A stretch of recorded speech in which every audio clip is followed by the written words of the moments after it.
Good morning, everyone. It's so lovely to see you all. I don't know how many of you were at the Ghent Congress. If you could put your hands up if you were in Ghent at the last Congress. So when we said goodbye there, I think none of us expected that it would be for so long. And if you remember, the topic of the Ghent Congress was the joy of skepticism. And I think a lot of us have been fighting for that joy, to keep that joy in the last few years, and it's been a very difficult time.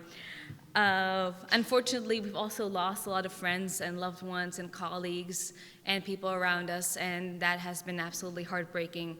So I hope that this Congress will make everyone feel better and that it will help you recapture that joy that we had before the pandemic and continue on with a happy predisposition to work more on our skeptic mission in the future as well. I think a lot of us had some difficult times in the last few years, and even under normal circumstances, being a skeptic is not easy. And these kinds of meetings that we have, be it the European Skeptics Congress or national meetings or any kind of international meetings, I think everyone always leaves those meetings feeling better and feeling energized and having that optimism that what we're doing actually makes sense.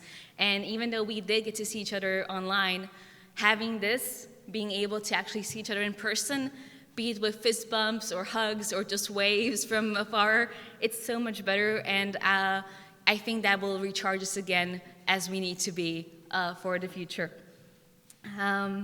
So a wonderful weekend now awaits us. And we have a really, really packed program with a bunch of amazing people. So I won't carry on any longer. And I would just like to welcome you to the 19th European Skeptics Congress, and we can begin.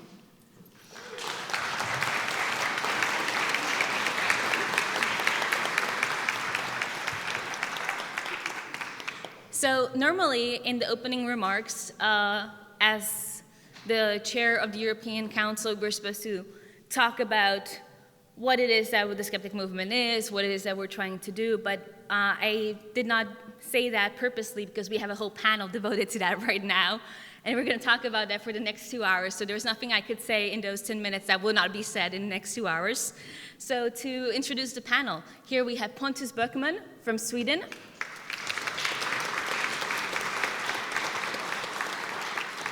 András Pintér from Hungary, Massimo Polidoro from Italy,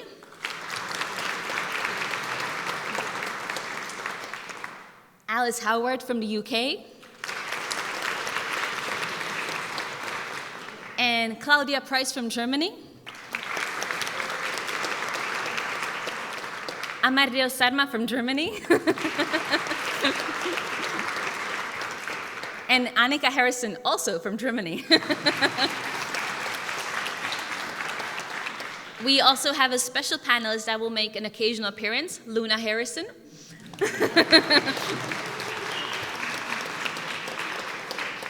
And so don't be surprised when she comes up and makes a remark because she has a lot to say as well.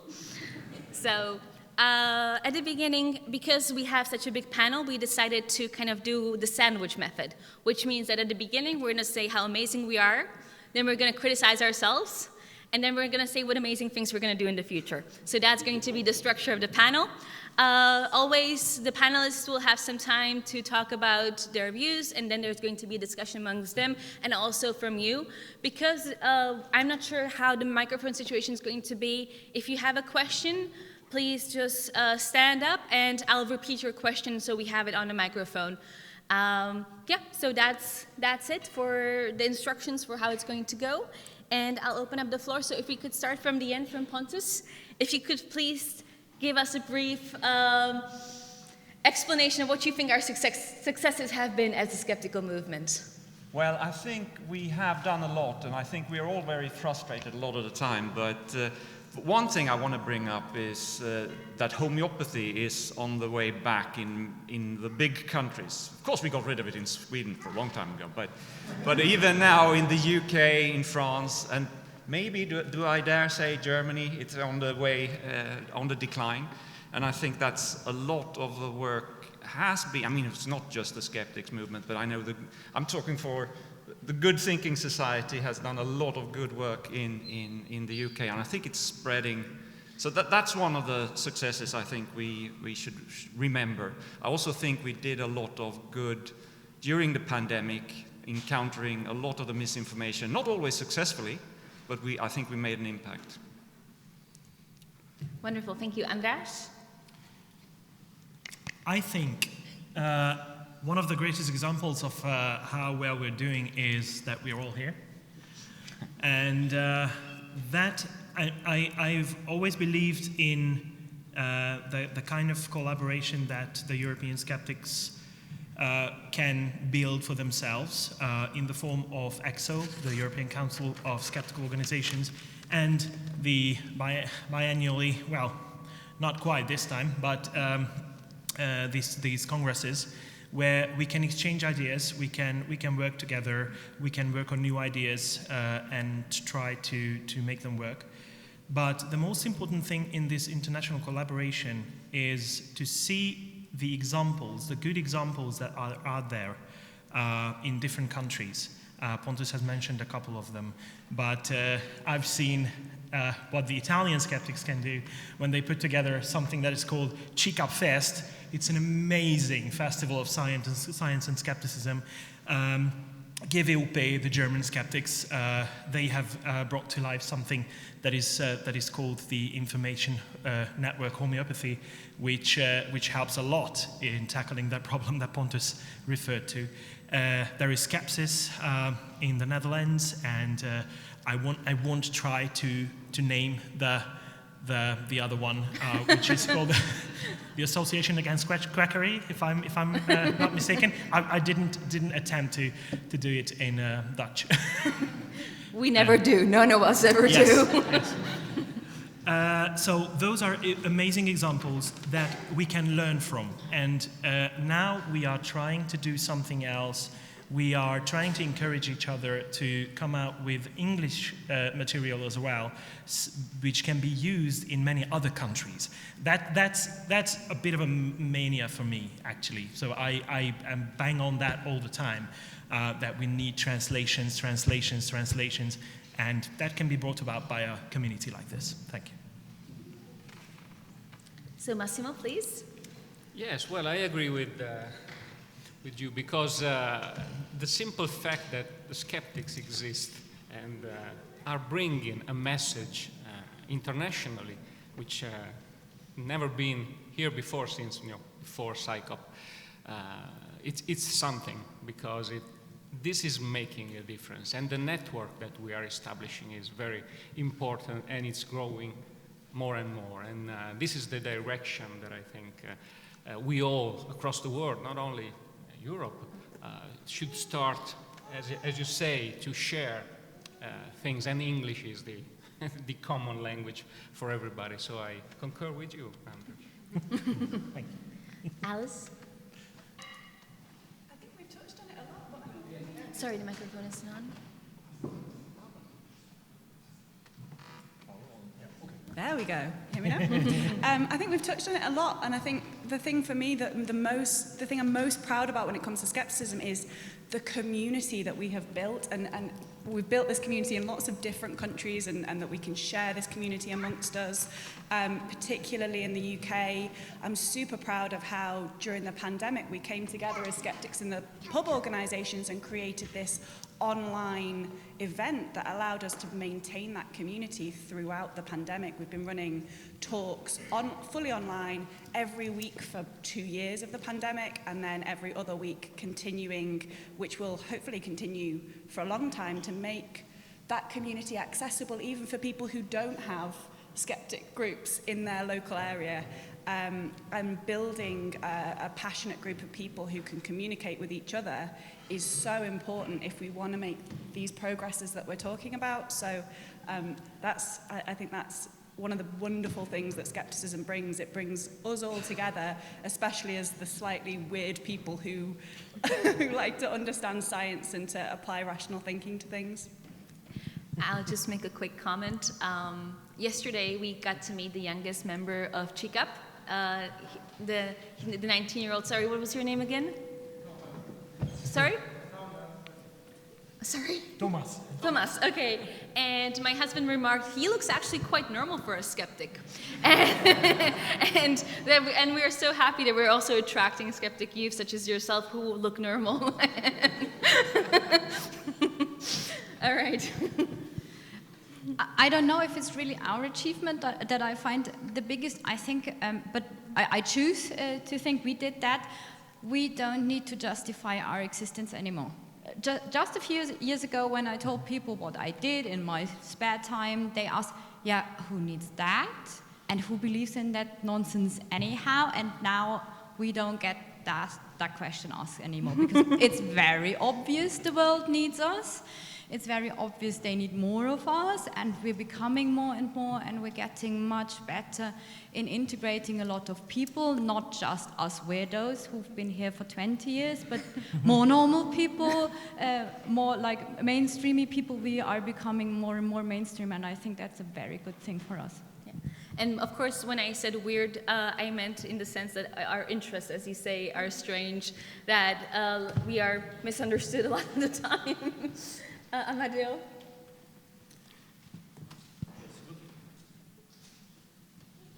Thanks. Looking back at not the previous European Skeptics Conference, but the first Skeptics Conference, 1994? I would like to ask, that 1989. was 1989. Yes. That was the one in Bad Tölz in Germany, and I would like to just ask, who were the people who were there at that conference?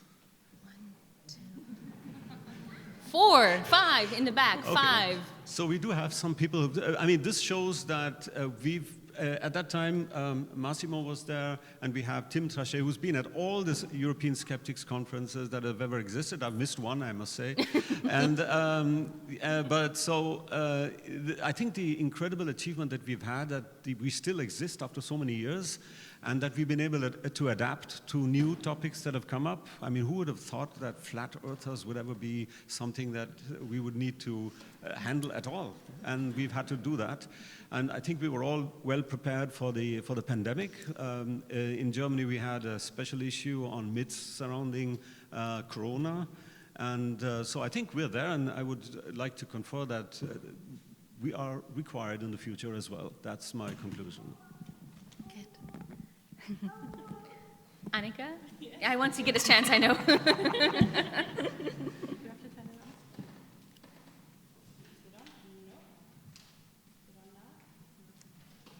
Now it's on. Yes.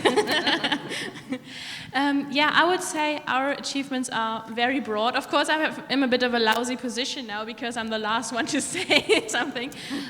So I think I just want to focus on 2 things, and that is information network homeopathy, because they have made it possible in Germany that people talk about homeopathy and that people are actually skeptic about homeopathy now. And insurances actually think about it now, if they want to support it still or not. So that's awesome. The other thing is that we have this grassroots movement, guerrilla skeptics on Wikipedia, and they also do amazing work, and they're also still there. So yeah, I just wanted to give these 2 a shout out because there was so many important things already said. So that was my 2 cents to the issue. So Claudia mentioned an important thing which I want to talk about in this part, and that's Schadenfreude. We've been repeating for such a long time that it's important to take misinformation seriously, and it's important to still talk about critical thinking. And everyone kind of dismissed us, and now we turned out to be right. So I would like to ask our panelists, how do you handle not showing Schadenfreude? Or how do you handle that feeling at all in your position as a skeptic, like during this pandemic? Whoever wants to speak, please. It's difficult, right, isn't it, that skeptics often have this reputation of being kind of a little bit smug, that kind of I told you so, that I know better than you because I'm aware of the research. And I think one thing certainly that I try to focus on is that anybody can believe any sorts of weird and wonderful things if they're just caught up in the wrong moment or they have access to the wrong information. It's why providing that information is such an important thing. Throughout my career as a skeptic, I've gone to lots of different conferences where people believe weird and wonderful things. I've been to a Flat Earth conference and spoken to flat earthers and had conversations with anti-vaxxers and people who believe in cancer therapies that are completely alternative and have no basis in evidence. And all of them are really ordinary people who are really compassionate, who have strong beliefs in what they believe in. They're not stupid people. They believe, they just have access to different information. I think bearing in mind that we're all humans is the most important thing, that we're all fallible, we can all make mistakes. We as skeptics will make plenty of mistakes ourselves. And I always just try and remember all those conversations I've had with people on the wrong side of things about why they believe what they believe, and try to be inquisitive and understand that and be compassionate about their viewpoints. So, András, you want to say something? Yeah, first of all, I certainly agree with that. And for a lot of us, it's like a transition. So a lot of us started out being that smug, that kind of aggressive person on a mission to make the world a better place. And but then it's easily done when you're really passionate, right? Yeah, Isn't exactly. it? Yeah. So this is what brings you into this, and then you realize that your approach has to change, and that's a learning curve, and that can be achieved on an individual basis, but on an organizational basis as well. So organizations can learn from each other, learn from the previous experiences. And I just want to get back for a moment to what Claudia said, that it's not in all of the countries in Europe that you can say that the skeptics are well accepted and well received these days. It's amazing to hear that in your country it's like that. But for example, in my country, I come from Hungary, perhaps that gives you a hint of what I'm referring to. So people who are trying to convey the message of science and try to establish scientific thinking, they are in a very difficult position, and they get a lot of criticism, and they get a lot of atrocities in their faces because of that. And we occasionally get to clash with the government as well. So that's a difficult position to be in, but we still need to, and we can still learn a lot from what other organizations in other countries can do. And this is why I'm so enthusiastic about this movement and the international collaborations. Annika, you want to say something before? Yeah. Sorry, I'll give the word to Amardeo.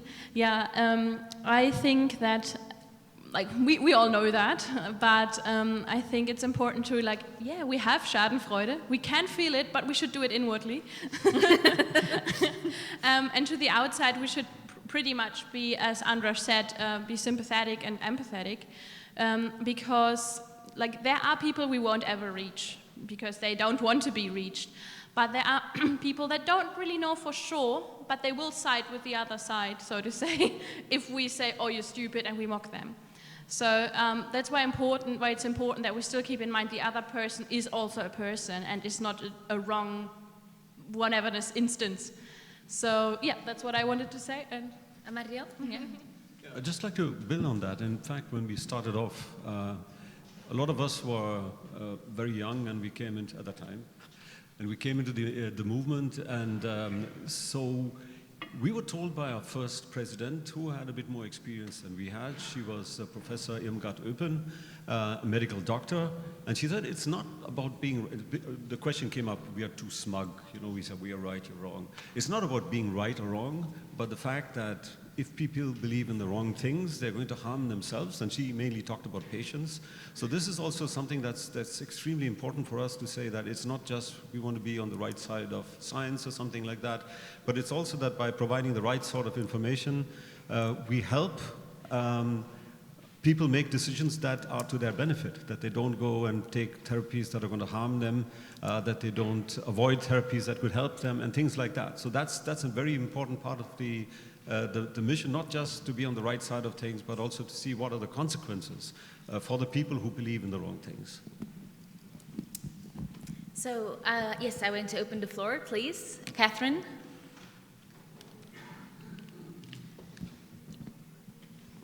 Catherine de Jong from Amsterdam, the Netherlands. When you are trained as a scientist, you learn in discussions to separate the person from the ideas. So I like you very much, but I do disagree totally with what you just said. And then you can have a good discussion, and afterwards you're still friends, and you can have a beer together.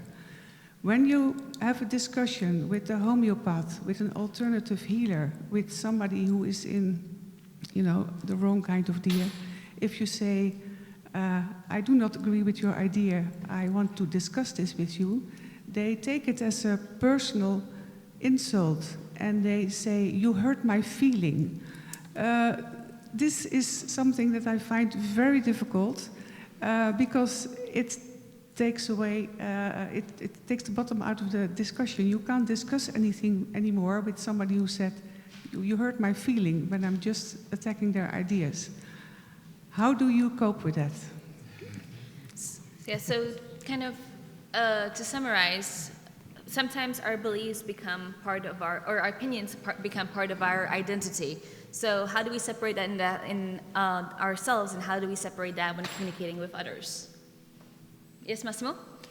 Yes, well, if you try to discuss scientifically with somebody who is not using a scientific approach, to them it's part of their identity.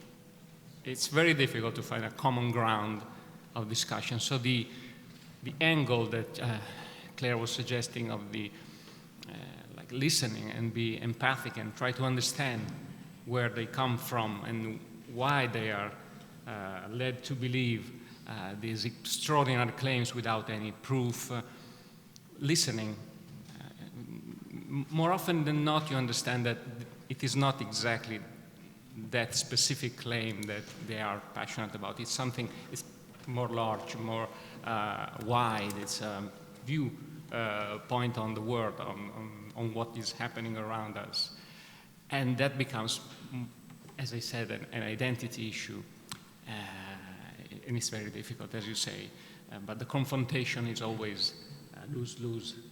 Sorry, Alice had her hand up first. I think one thing I've learned is that it's very difficult to just give people reasons why they're wrong if it has become an identity.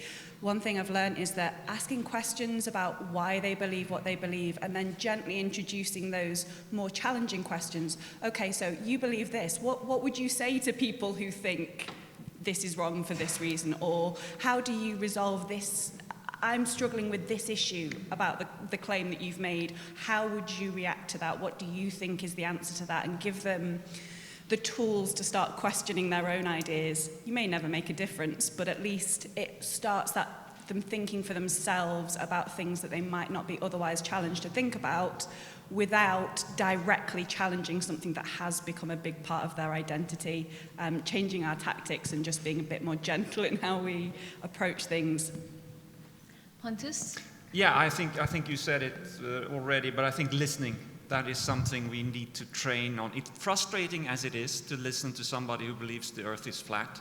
You have to listen, because like you said, Massimo, a lot of the time it's not the flat earth that is important for that person. It's something else. Yeah. And if you don't listen, you never find that out. András? I would add something else. Try to really like people before you engage with them. Because if you start with that and you start understanding the people that Alice and Pontus and Massimo said, you will not feel that hostile towards them when they disagree with you. And that's an important point, because that's when you can start that listening that Alice touched on. And you have to understand their standpoint. And sometimes, and I'd like to touch on something else, if I may, sometimes you have to factor in something else. That could be political affiliations as well with of their ideas. And that is something that forms even more of an identity factor, becomes an identity factor. So if that's the case, you're even more deep in that thing. So you have a challenge ahead of you. Well, but something that we could have noticed about the skeptical movement is that, as András was saying and as Amardeo were saying before, there kind of is an evolution of a skeptic. I think Jonathan Jerry describes the 5 stages of evolution of a skeptic, where you start off being absolutely annoying, then you lose all your friends, then you realize that you have to, change your behavior. So you start working on that, and then you actually become someone people want to talk to. And I think we've kind of seen the same evolution happen in the skeptic movement as a whole, that we've kind of been shifting from the kind of smugness to more of a empathetic, humane skepticism and skeptic movement and skeptic approach. And now, as András was saying, the affiliation to political parties or affiliation to different beliefs, we've seen lately a much more kind of convergence of beliefs. It's not that a person has some kind of regular beliefs and then they fly off the handle on one thing. It's more now that it's, I think the term is crank magnet, is getting stronger and stronger. And we see people kind of surrounding themselves with beliefs that you cannot separate them from each other, and one predicts the other. We've seen that a lot with the pandemic, and we've seen that, for example, that the people who refuse vaccines are the same people who are pro-Russia in the Russian invasion in Ukraine. So we've seen that those kinds of relationships happen. And I think the fact that we as skeptics have developed to be more empathetic is a great reaction to that time. I'm not sure who influenced who or how much that happened, but being our smug selves as we were would not work in communications with the people that we meet today. Any other questions from the audience? Yes, please, Tim.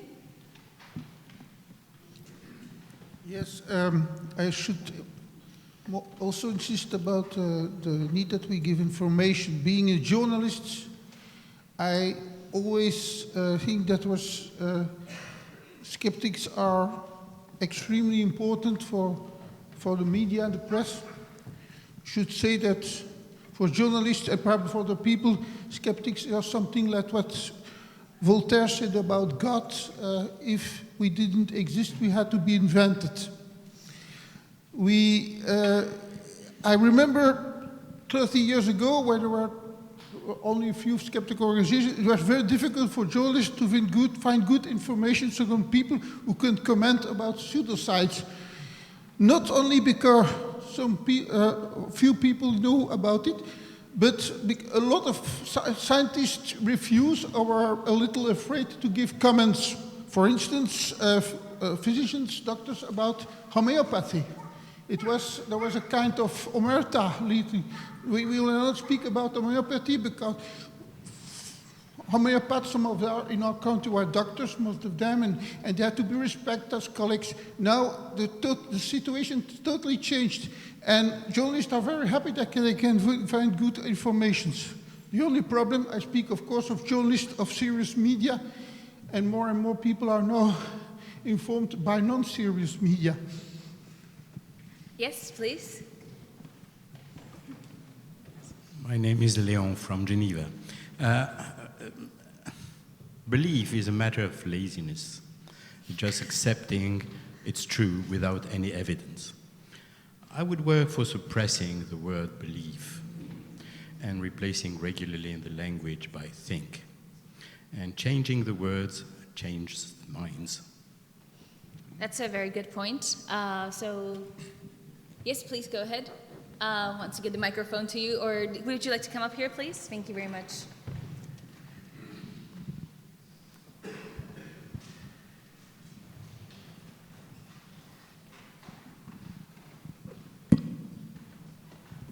I guess this is a more timely question that's aimed, I guess, primarily at, I think your name was Alice.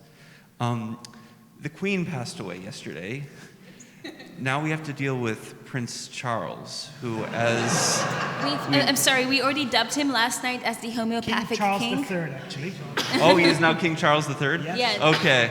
So we had the dubbed homeopathic king. We've already named him yesterday. Ah, okay. So, how you plan to deal with that? Yes, this is a very difficult question, and I am quite proud of our country that when you say we now have King Charles, the entire room laughs. We're not in a good position. We've been struggling with previously Prince Charles for a long time. He is very pro-alternative medicine, and we have made some public criticisms, and so have other skeptics. I know Edzard Ernst has been quite critical of Charles before. How you challenge somebody who is now the King of England is a very different thing, and is going to require some thinking. I don't think anybody really, even in the UK, takes Charles very seriously. So there was an awful lot of love for the Queen, and people are still in that very strong. Even people who are anti-monarchy are grieving the Queen, I think. But as we transition to King Charles, I don't think anybody's going to take anything he says seriously. It might actually, we might actually start to get people being more critical of things like homeopathy if King Charles is talking about it. So we'll have to see how things pan out. But often a lot of his passions are in quite old school things like homeopathy, and as we've said on the panel already, those things have been declining. People are more moving towards things like hydroxychloroquine and ivermectin for COVID rather than turning to homeopathy and the older school alternative medicines. So I'm hoping it'll just be a bit of a blip, but we'll see how things progress. So one of the great, I'll get to you after a while. So one of the great successes, I think, since we're still in the success part of the skeptic movement, is how we've been able to widen our horizons and our specialties. Like Alice was just saying, homeopathy is one of the old school alternative medicines. And in the last 10, 15 years, we had to go from dowsing homeopathy and tarot cards to renewable energy sources, to understanding various forms of misinformation and cyber attacks that weren't there before. And we've managed to amass a huge amount of experts around ourselves and amongst ourselves in specialties we never thought we would ever need when kind of skepticism started, let's say, in the 19th century in the Netherlands, when it just came to deciding who actually is a medical doctor and what is snake oil. So we've come such a long way with all these specialties that we never thought we would ever need. And with that comes a whole new horizon. It's a whole new set of tasks ahead of us as well. And one of them is how you communicate the uncertainty in science. So the next panel will be exactly about that, and I'm very happy about that we have that panel. Because more and more, when it came to UFOs dowsing, it's very easy to test it. It's very easy to point out the problems with it from a scientific point of view. But when it comes to medical science, it's much more complicated than that. And communicating that complexity is a whole new task. And sometimes you have to, and I think there is a very important role to play for skeptics in that regard, as the middleman, middle people, sorry. So middle person. Middle person. So someone who can convey the message of science and not necessarily because they are closer to the public and what the public understanding of science is, because we deal with the modes and the ways that the people try to understand science, and we spend a lot of time trying to understand that, as we just mentioned earlier. Whereas someone who does actual scientific research might not be in the position to water it down enough for it to be easy to understand. And there are very good science communicators in the scientific community. Some of them sit in the audience or here on the panel, which is really good, but we need more people than that. And skeptics could play a very important role. Yeah. Amardeo? I'd just like to point out one interesting thing and follow up with a question to Pontus, in fact. When in 1987 I was at a US conference of skeptics for the first time, and I talked about pseudomedicine, we don't call it alternative medicine anymore. They said, what is that? I mean, that was not an issue at all. But then in the years after, it swapped over and became a big thing. So things that are not in one place for a while might enter the place even you think you're kind of immune to it. And so my question goes to Pontus, because I always thought there was a sort of wall in Scandinavia that kept homeopathy out. Is that now crumbling, or what happened? I thought homeopathy was a non-issue in Scandinavia. Well, are you asking about homeopathy in particular? Yes. Now, homeopathy, that's actually a funny story. Homeopathy used to be very big in Sweden. But then in the 50s, there was the big pill scandal, it was called, when one homeopathy producer accused the competition just to buy sugar pills from a candy factory and not doing anything about it.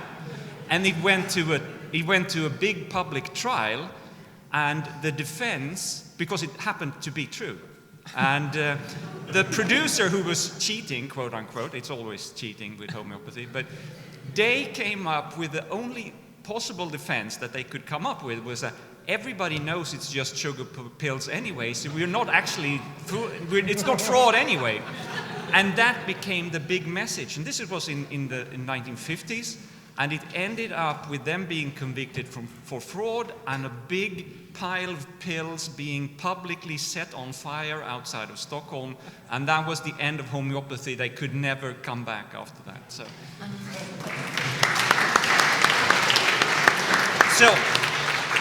I don't know how you can replicate that situation in other countries, but we can try, I guess. Just a point, if you have some homeopathy you don't want to use, setting on fire is very wasteful. Just use it as sugar in your coffee or something that's more ecological. Alice?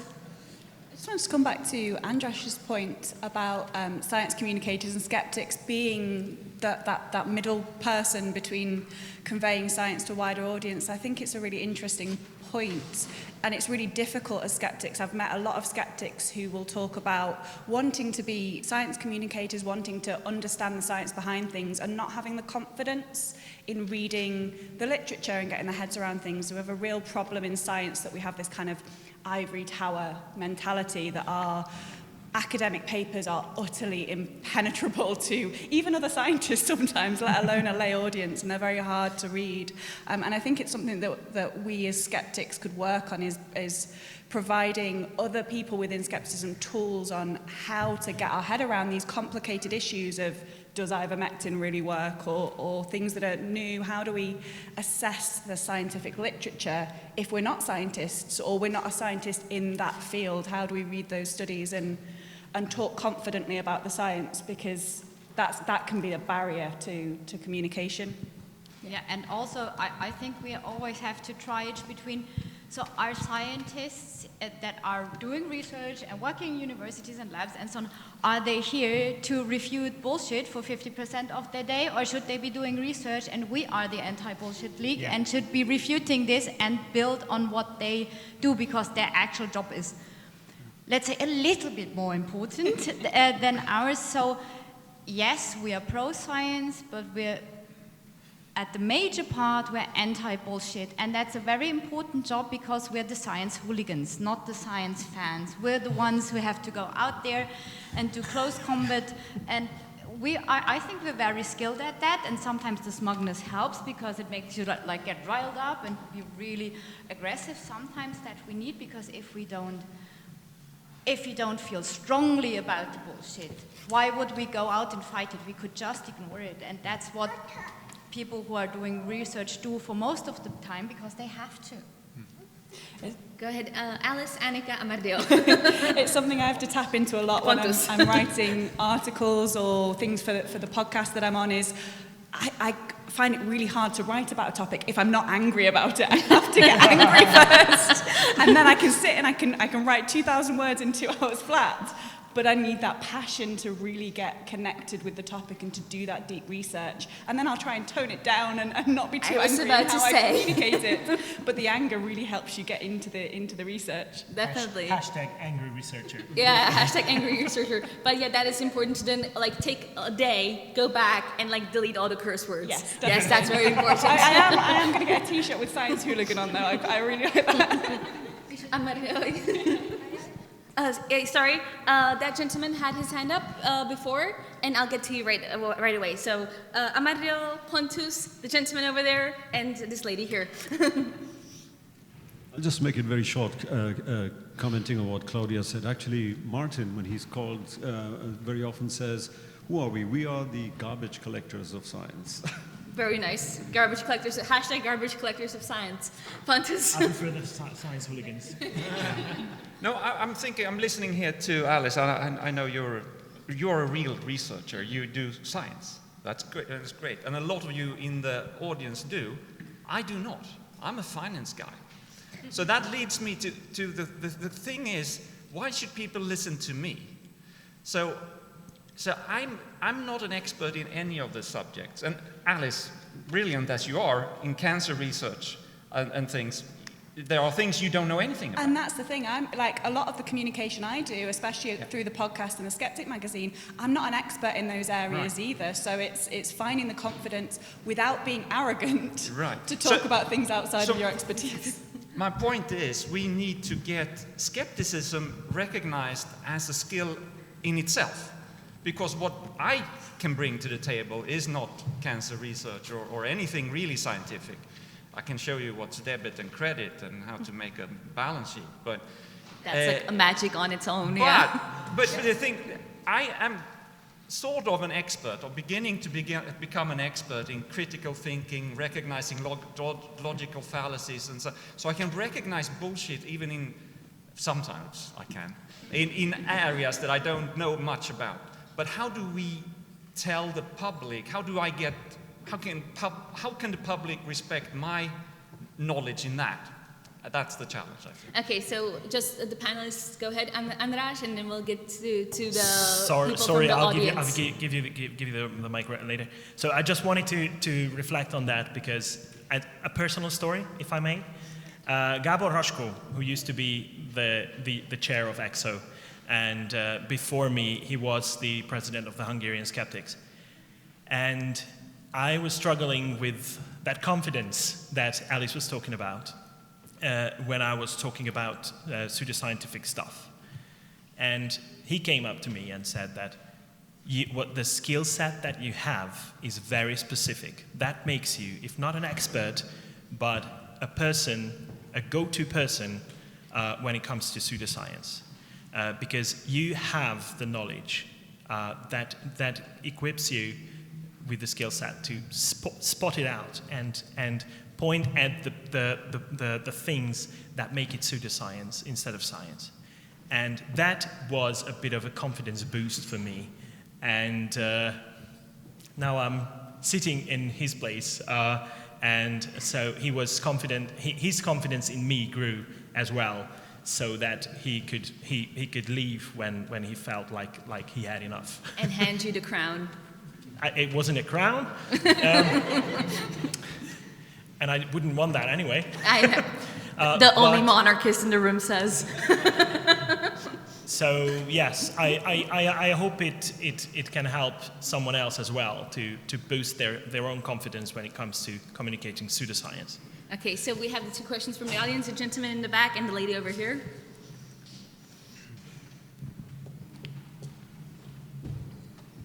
Good morning, Eric from Vienna. I'm the guy who had the struggles with vitalized water. The discussion has moved on in the meanwhile. I agree with everything you said, but what I wanted to add is to discussion techniques. Most of us are scientists and are used to live in an open knowledge system. We accept changes and falsifications of our hypotheses if some new evidence comes up. Many non-scientific thinking systems are closed, are circular and entirely closed and do not accept new evidence. And in these cases, we have to enter their systems and sometimes argue in a non-scientific way and use their way of thinking to argue. I don't manage to do that always, of course, but I want to give you one example. I had to discuss with Jehovah's Witnesses. I usually don't do that. It was a relative of my wife, actually. And she said, well, you are an evolutionary biologist, that's everything wrong, of course, and blah, blah, blah. And at some point I said, what about fossils? And she explained that Almighty God is actually hiding fake fossils to test the strength of our belief. And the devil does that too. The devil hides the dinosaur bones, and God hides the fossils. Okay, interesting. Yeah. Thank you. I didn't know that. It's easier to argue with God, actually, because my answer was not a biological one. My answer was a theological one. I looked at her for a few long moments, and then I said, wow, this is your picture of God? Well, my God is not a clown who hides fake things to mock us. And this made her think. Thank you. Yeah. So sorry, and the lady finally is. Well, I'm sorry because I can't share your optimism right now. I think we have a new movement, and it's the wokeness. Because I'm really worried that the biology was stopped to talk publicly in public in Berlin about the two sexes, biological sexes, because of the gender. And I think, and this worries me really, that they are always talking about feelings and not about facts, and they are very strong, and they are always attacking people personally.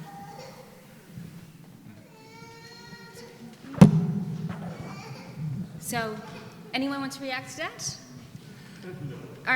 Yes? Just one thing.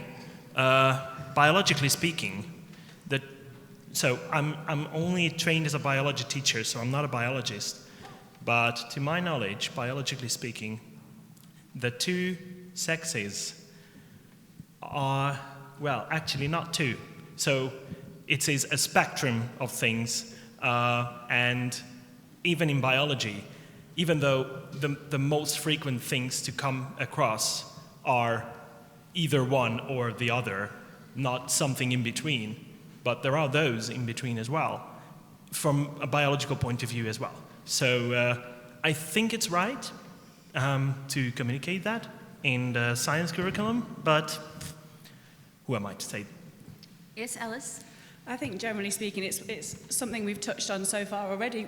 We don't question somebody's humanity or personhood. We don't need to criticize somebody's identity. We are compassionate about people. I think the fact that we try to be more inclusive in skepticism and the fact that we try to be considerate to other people's gender identities, sexualities, everything in between is a really important part of skepticism, and I think it's something we should be really moving towards. Science can't tell you who a human being is. Only that individual human can tell you who they are, and we should listen to people when they tell us who they are. That is a fundamental human right. Yes.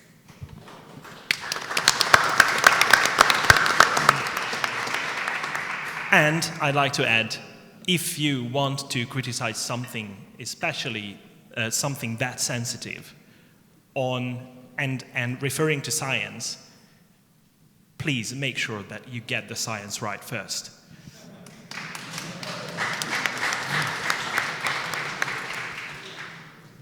Okay, so this we kind of moved on.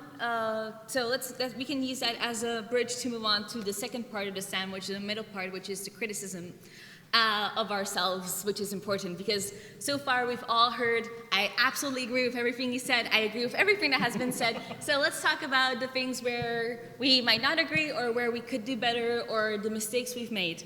I think one of the important things has already been said, and that's the smugness, sanctimoniousness, and being patronizing. What Amardeo said about we try to do our best that people make good, informed decisions and don't harm themselves is a beautiful goal.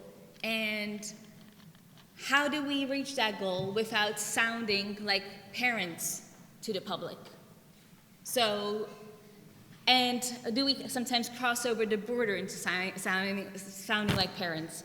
So I would like to start from Annika. Please, everyone briefly give it your criticism of our movement. Okay, so yeah, you actually gave me the right word there, and that's parents. Because I wouldn't be here today without support from my ESP guys, from EXO, from my husband, and so on, because I'm a young mom. And it is just what it is. And I also don't want to talk down to the amazing work that has been done to be more inclusive, to parents, to people of color, to people with different gender identities, and so on.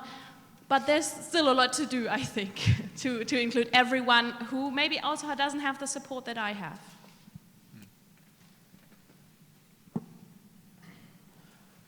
Let me take a different angle here and say that on the one hand, the skeptical movement has got quite far.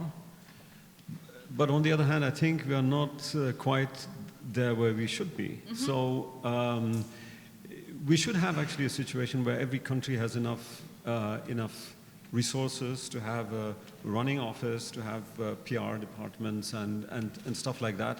And despite all these successes that we've had, there are some extremely successful organizations like GCAP, which are able to do amazing stuff. But I think as a whole, and looking at it worldwide, we have still a far way to go. And that brings also to the second part. I think whereas we do have a lot of connections within Europe, the connections to both the Americas has been weakening over the last couple of years, and we still are not at the stage where we have good connections and running collaborations going on with many skeptical organizations, or rationalists as they're called in India, for example, or in skeptical groups in Africa. So bringing the whole movement up to a global level and getting, and especially also being able to benefit from a lot of the experiences that skeptical organizations and people have had in other parts of the world is a very important thing that we need to do.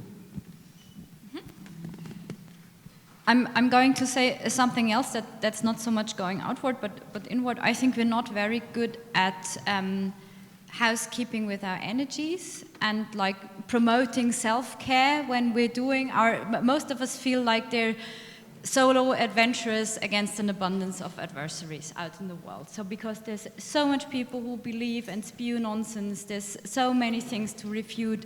It's like fighting every day, and I know this from social media, wherever we are, on Twitter, on Facebook, on, I don't know, TikTok, how do you refute something there, or on Insta, but so it's very hard to not feel you have to fight this fight alone. You have to stand there until all the enemies are dead, or at least silent, and to somehow feel like, yeah, we are a community, but when we're there in the situation, we're usually alone. And it's very hard not to exhaust yourself completely, and I've seen it specifically during the pandemic, that a lot of us were on social media, were fighting this in all the commentary pages of newspapers and so on, social media. It's a very hard fight, and we have to sometimes step back and see, okay, what can we reuse? Beating András' drum here, yeah, please, let's translate everything that we can. Let's not reinvent the wheel. Let's not do everything in our own language areas on our own. So let's leverage what we have, and let's not do everything on our own. Yeah, very good. Thank you, Alice. I think coming back to Annika's point, really, I think one thing we could all be doing better is making our events, especially it is hard as grassroots organisations, making our events as accessible and as inclusive as possible.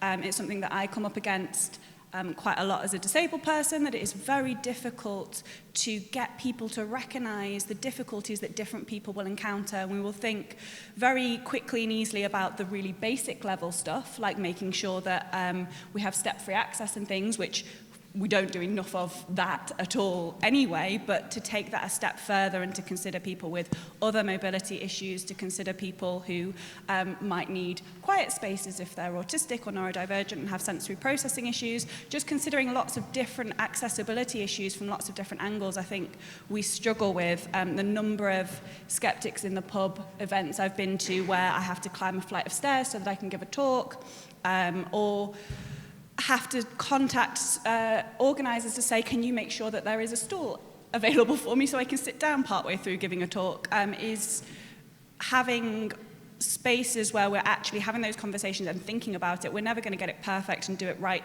first time, but I think we're not having the conversations enough. We're not thinking about things enough and including enough people, and we could definitely be doing better at that and improving accessibility. Yes. Get more people in the room, right? Yeah, exactly. Yeah, because sometimes there's some kind of misunderstanding when we're trying to do that, but it's really just about making sure that we get as many people as possible and make sure that everyone feels good and included.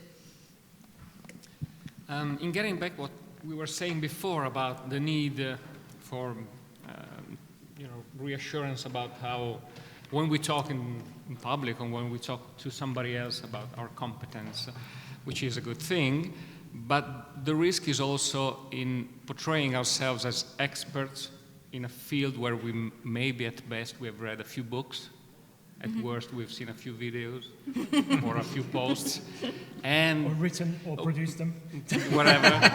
And so the risk is that portraying an image maybe of science which is quite different from what it really is, black and white, which is not. And I'm not sure this is as good as we would like it to be. So unfortunately, every now and then we see people that portray themselves as experts, and they're maybe doing more damage than good things. And Sergio, maybe you would like to add something? No, that's fine. So we will just finish up the line and go back to Amardeo once András and Pontus. Or do you want to react to Massimo directly? You want to react to Massimo? No, I just want to add to that. Yes, saying sure. that is a fantastic piece which has also been translated into German by Ray Hyman on proper criticism. I think there are a lot of guidelines there that help exactly do your homework and know the limits of your own competence and don't go beyond that. I think that's a very important thing to know. Mm-hmm. I would like to mention two things above agreeing with everything that has been said before. And one of them is my pet project, translations, and doing the work that anyone can do in their free time. Because a lot of people who come to us, they ask, what can I help you with? I don't have much time, but I would like to do something. One of them is translating stuff. You can do it in your free time. Please make sure that you do it right. The other thing is editing Wikipedia. So Annika has mentioned guerrilla skepticism on Wikipedia, and there are a couple of editors in that team here sitting in the audience. Welcome. Please go into editing Wikipedia articles, because with that kind of attitude, the skeptical, critical thinking kind of mindset will make you a very good Wikipedia editor, because Wikipedia's guidelines require exactly that you can actually substantiate your claims on an article with the proper sources. And that's what we want. That's what we want there, because everyone uses Wikipedia.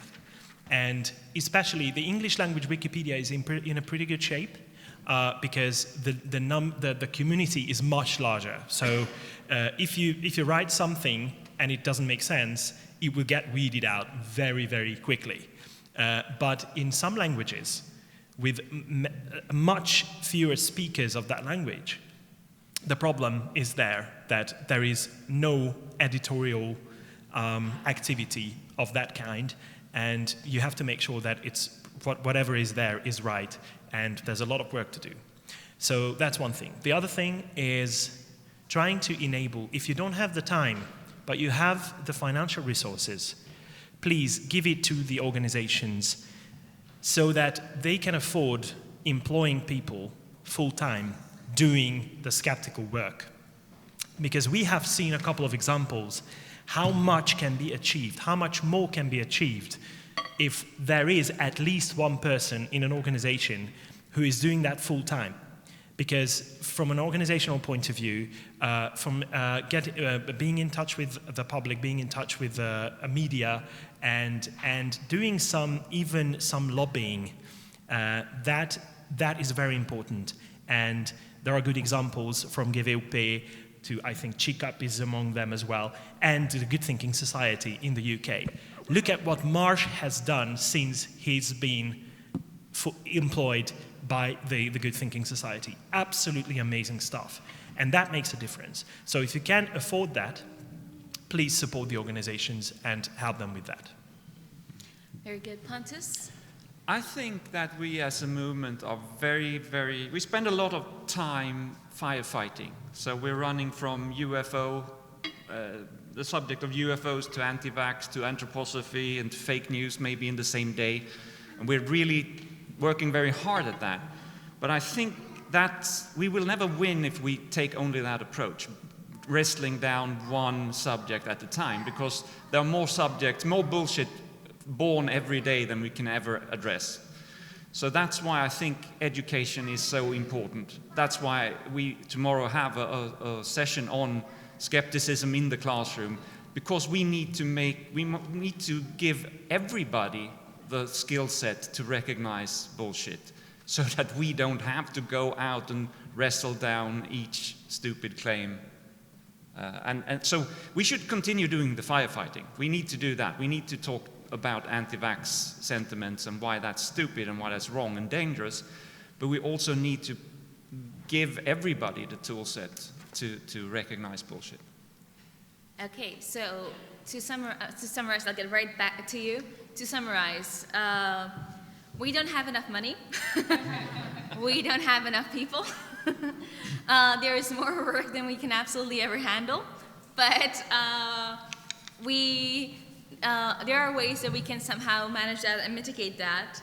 But we definitely need to work on making sure that more people feel welcome within our movement, not just by us saying you're welcome, but actually making sure that the events we do clearly are set up that way. One thing is that we need to be a little bit easier on ourselves, take care more of ourselves also, not just feel like we have to go from one fight to another without resting. And at the same time, not assume that just because we carry the label skeptic that we are an automatic expert in everything. And yeah, we need to kind of try to make sure that our schools in our countries provide a good education and a good program that everyone can be a little skeptic by the time they finish. I'm sorry, there was a gentleman in the back first. Yes?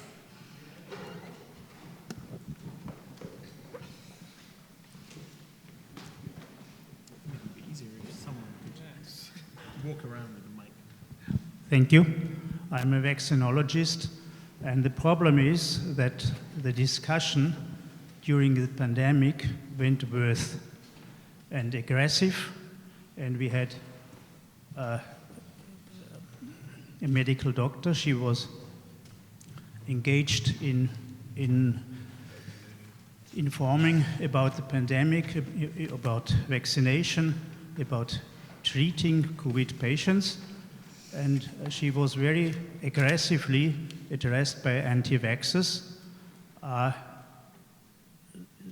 She engaged the security by her own money, then the money ran out. The police did not protect her, and at the end she committed suicide. This was Dr. Kellermeier in Upper Austria, and nearly all members of the vaccination gremia in STIKO in Germany, they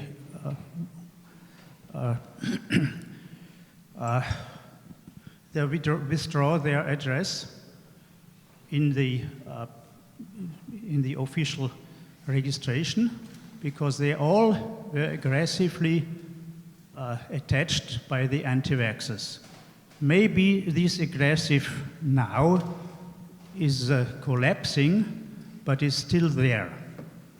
And we have the problem that all these anti-vaxxers, mostly from the right side of the political spectrum,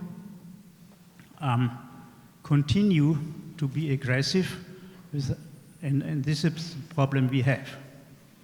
And we should think about it, and this is also due to the discussion.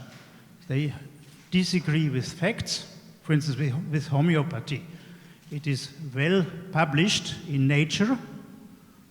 Homeopaths are right when they claim that homeopathic products contain information. Well, that's true, but this information only lasts for 30 femtoseconds, and is really too less for a lifetime of a medicinal product. And this was published in Nature. You can Google this, ultra-fast memory loss, and there you will find the femtoseconds of homeopathic information. Thank you. So the point you brought up about the heartbreaking case of Lisa Maria Kellermeyer, this is an example that we also need to talk more as skeptics, because Claudia spoke about that in the opening remarks, that before the pandemic, when we would talk about our interests or what skepticism is, no one actually took it seriously. But already before the pandemic, there were skeptics who were receiving death threats. There were skeptics who were being threatened. And it's not just about being called bad names, which is not pleasant, but it's about the threats of bodily harm that we would receive. And no one actually took that seriously. And still, even during the pandemic with Dr. Kellermeyer, no one took the threats on her seriously, because they thought, like, how can anyone be so passionate against vaccines that they would take it that far? But we already seen that before the pandemic, that anti-vaxxers would target parents whose child would have died and try to convince them that the child died because of vaccines. During the pandemic, we've seen anti-vaxxers close down vaccination centers. So this is another thing that we need to speak about more, is that unfortunately our work doesn't just put us into stress, inner mental stress of firefighting, but it actually can put us into danger, which seems almost ridiculous. It does sound ridiculous that communicating science and communicating facts and critical thinking can actually put you in bodily harm. But you know, it was even the case for Edward Ernst so many years ago. It's not anything new, and I think that's something that we haven't communicated well enough to the public either, that this is actually not such a safe thing to do always. And of course, speaking about Indian rationalists, of course we have it much simpler than our colleagues in India do, where they are under a much larger threat than we are. But that doesn't mean that we are absolutely safe either. So that's an important point to what you were saying. Yes, sorry, Tim?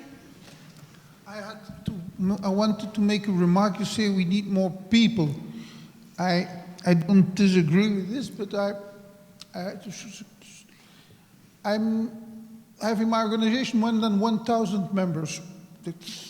Most of them, that's a lot of them. Most of them pay more than they need.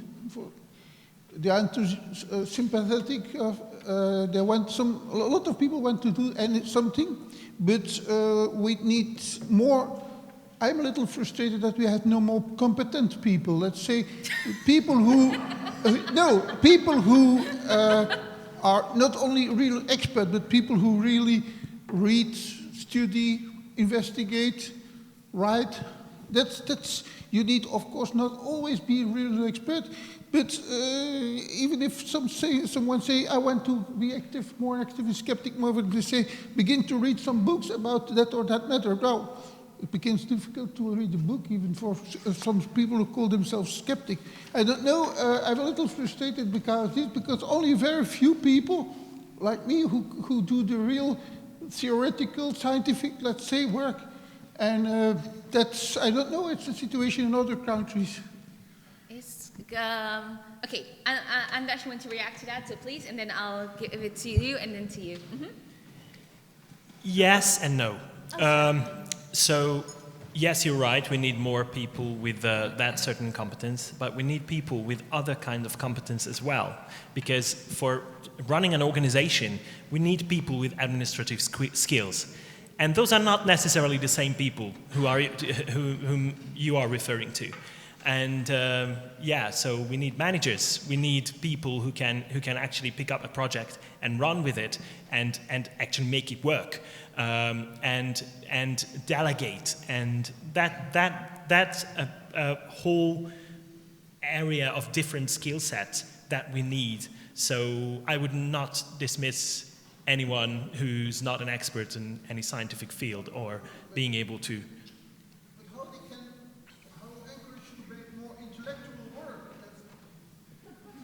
Yeah, it's all intellectual work, but different kinds of it. I think that's why it's important to support people who might have difficulties getting into that sort of work, because there's a lot of hard work that can be done from your computer that if you're disabled, if you're marginalised in any other way, you can do that work, but currently you're not supported in doing that work, and that is a very difficult it's difficult to get into skepticism if you have any sort of difficulties. Yeah, that's an important thing that we when we touch on science, skepticism for a lot of us is our second or third or fourth job in a way. It's not, most of us do not get paid for being skeptics. So it is actually a luxury and a privilege to be able to do skepticism for many of us. And by trying to widen and support our members who are not able to devote that much time just purely for existential reasons it's a great way how to get very competent people to share their skills with us. So that gentleman over there, the gentleman over there, and the gentleman over there, and then the gentleman over there. Hello, my name is Lars from Hamburg, and for me this is actually the first Skeptics event I've been to. Welcome. Yeah. Thank you. And before I went here, I of course told family and friends that I'm going to a Skeptics event. And the reaction was always a little bit of confusion, and then I had to clarify that the skeptics are actually the counterpart to anti-vaxxers, Querdenker, and so on. So the problem is that the term skeptic is tainted by climate skeptics, corona skeptics.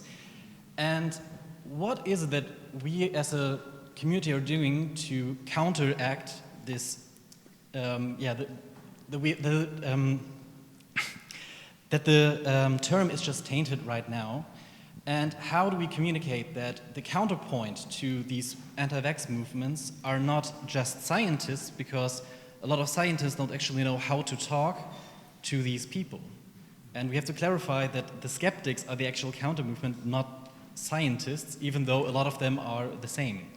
I'll just take a quick response first. So this question, what are we going to do about the word skeptic, comes up at every single skeptic conference that exists. Okay?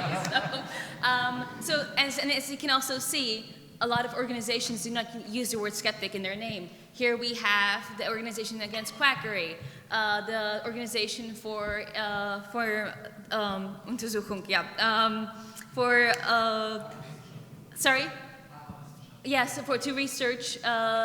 to research paranormal abilities. Then we have CICAP, which also stands for something that's not skeptic. The only skeptics we have here are the Merseyside skeptics, the Hungarian skeptics, and also there at the end the Swedish also do not call themselves skeptics. So the word, what are we going to do about skeptics, is that we kind of go around it a lot of the times, because there is an issue of climate skeptic, Eurosceptic. By the way, that's another problem with this conference. Every time we have it, we get told, will you change the name of the Congress? Because it sounds like you are skeptical of the European Union. Yeah.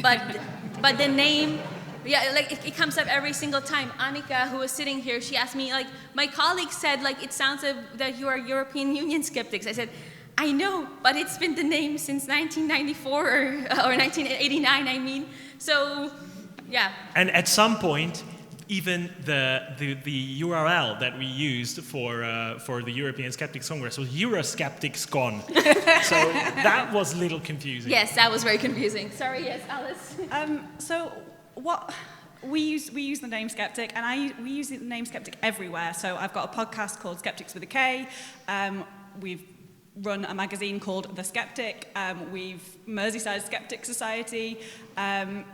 For me, and the way that we try and tackle that is by trying to do as much good, positive, compassionate skepticism publicly, visibly, openly, in a really positive way, so that we can show by action what we're doing and show by action who we are, and we kind of get our name as many places as possible to kind of reclaim that term, and point out that we're skeptics, not cynics, and that we're trying to be positive about it. But obviously there are different tactics. Some people shy away from the name. We're trying to reclaim it and just be public and visible and positive. Yes, please go ahead, Amardeo. So I would completely agree that, I think we have to fight for the term and say that skepticism is part of science. But I'd just like to point out that we've also had the opposite problem, both with CICOP and the German GWUP. The Committee for the Scientific Investigation of Claims of the Paranormal seems also not, that's why they changed the name.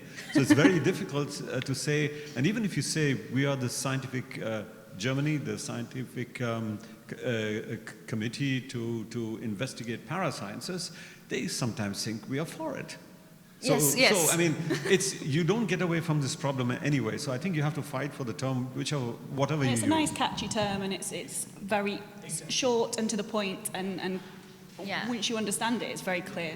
As if you have noticed, a lot of groups here use an abbreviation for their group name because it's just too much. Like the VTDK, the GWUP, the VOF. It's just like, go ahead. I'd like to point out something positive about this confusion, because with the Hungarian Skeptic Society, we actually make it we take the opportunity to explain what scientific skepticism is, and how skepticism is, as Amardeo said, an important part of science and scientific research. And fortunately, and we have discussed it, and every year it comes up with the Hungarian skeptics as well. But so far in the last 15 years that the organization has existed, we've built a bit of a brand there. So that is a difficult decision whether you want to divorce that and start something new, because you have to build up the brand from scratch then. And that's difficult. And now we are being approached because of that. And sometimes when someone comes up to us and asks the question, are you climate skeptics or are you vaccine skeptics? Then we can explain that we are not, but we can tell you what kind of skeptics we are. And if you're interested, then just listen. And here's our magazine. I just want to say that there's no way around this, because if we said that, okay, let's call it rationalists instead, we're rationalists, it would be 5 minutes until there's a new organization called the vaccine rationalists. That would be the anti-vaxxers. So whatever term we use, we will always have to fight for it. Yeah, thank you. So please, the gentleman in the front row, you had your hand up before. Yes. People think skepticism has to do with destruction. Maybe we should think of what we are building up. Yes. Yeah. Which was, wonderfully said by András as well. Yeah. Hello. I think our problem is the development of brain in the evolution history. And our brain, I read somewhere, with the chimpanzees, was das Forschung? Chimpanzees? Chimpanzees, our brain works like a social organ, not as an organ for scientific question. And the problem is to convince the people. And the problem is not the arguments we have, they are okay, but they don't think about the arguments. They must be good in their group.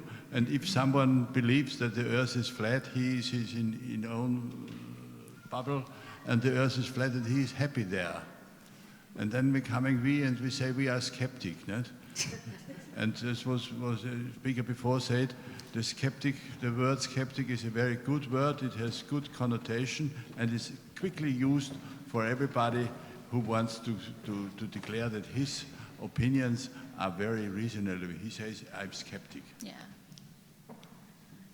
Yeah, so in the Czech skeptics, we kind of doubled down on that, and we chose to call ourselves Sisyphus, so, a negative character from Greek history and a negative word, so we're just saying minus and minus makes a plus, so, there we go. Catherine? To come back on the name of the society, we are the Dutch Society Against Quackery, and everybody tells us that's such a negative name to be against something. But we have been the Society Against Quackery since 1881, so we're not going to change it. Another point is I would like to offer a little help to my friends. If you want to write an article on an alternative treatment or an alternative healer, just go to our website and steal anything you want to steal. We have a lot of articles. We have a kind of encyclopedia on alternative treatments. Just translate it. I'll be happy to help. And we also have a kind of encyclopedia on alternative healers. They move over borders. Feel free to copy anything from our website. My card is outside. Approach me if you want to have more information. Wonderful. There was a gentleman in the back. Yes.